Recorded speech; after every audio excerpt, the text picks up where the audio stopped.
Welcome back to Ferris Sports Update. Time to talk Bulldog hockey, and with us, head coach Bob Daniels. Coach, first of all, welcome back, and thanks for being on the show. Good to be here, Rob. Thanks for having me. This past weekend, a non-league series, but taking on a long-time in-state rival in Michigan State, and 34th straight year going back to 1981 that the Bulldogs have played Michigan State.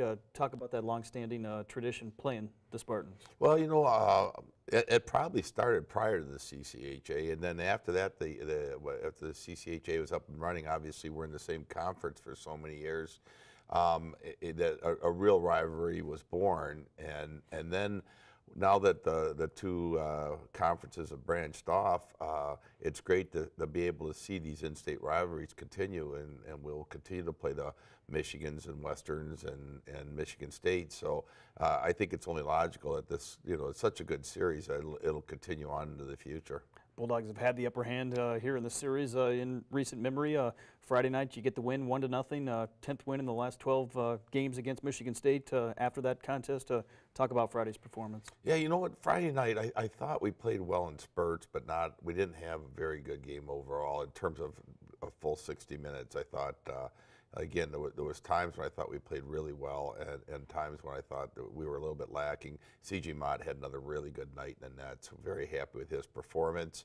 I really liked, again, our freshman line that got an opportunity to go out and play, and that's, you know, with Mitch Maloney and then Zayner at center and Andrew Mayer on the right side. I thought they had an exceptional game. So all in all, I was happy with the performance of the team, but I did think, you know, as we've shown so far, we're hard-pressed at times to put a full 60 minutes together.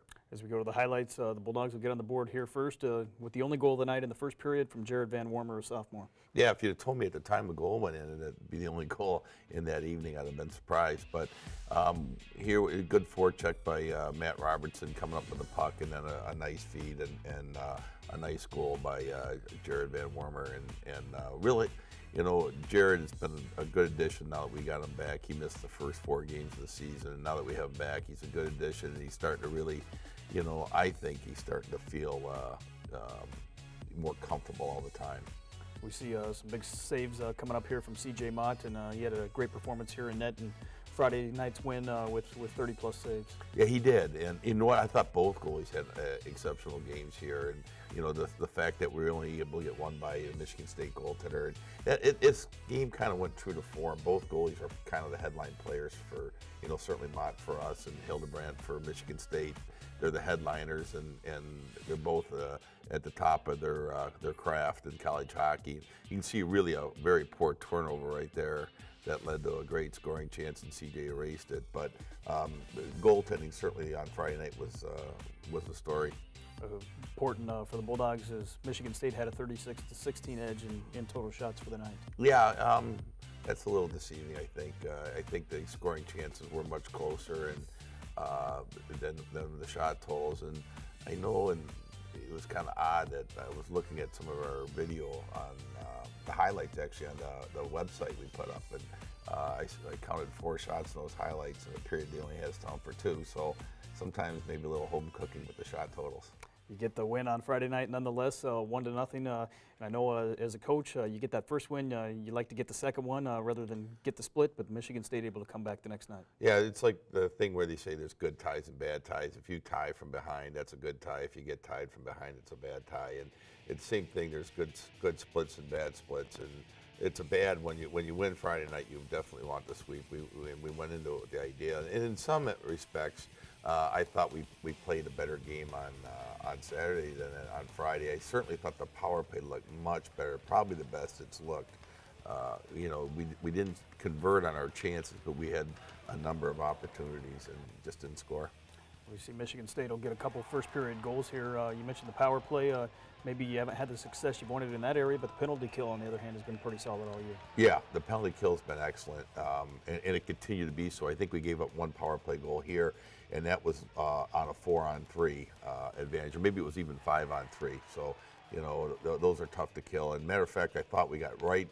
It was a 5-on-3. We killed that off, but the guy had just stepped out of the box. We never got him back in the play, and they were able to score. But realistically, our penalty kill's been exceptional.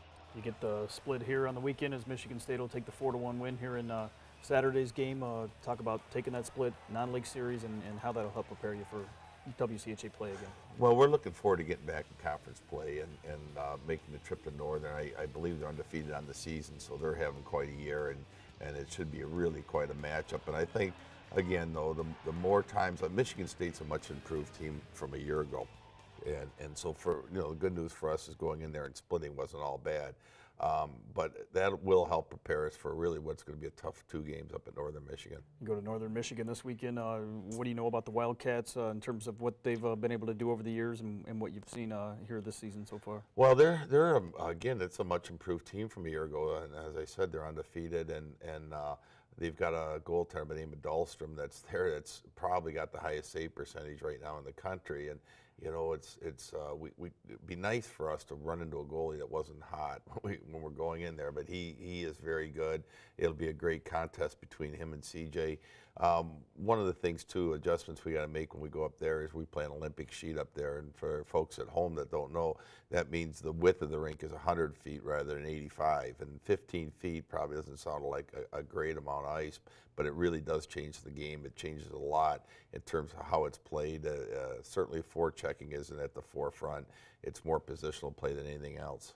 Then you come home after the trip to Northern Michigan. You host Alaska Anchorage next week, a special Thursday-Friday series, and I know the Thursday game, Veterans Appreciation Night, and will be another great cause supported by the Bulldogs. Well, what you can't, think of a better cause than the veterans and saluting the military. And we're thrilled to be part of that, and once again thrilled that YoPlay has stepped up and took over a major sponsorship of that game, with the proceeds going to the local armory here and towards a project I believe that's being set up to create a Vietnam Veterans Memorial. So can't think of a better charity or a better event for us to be involved in. Well, Coach, best of luck to the Bulldogs this weekend as you head to Northern Michigan, and looking forward to having you back at home next week. Thanks, Rob. We'll be back with more Ferris Sports Update right after this.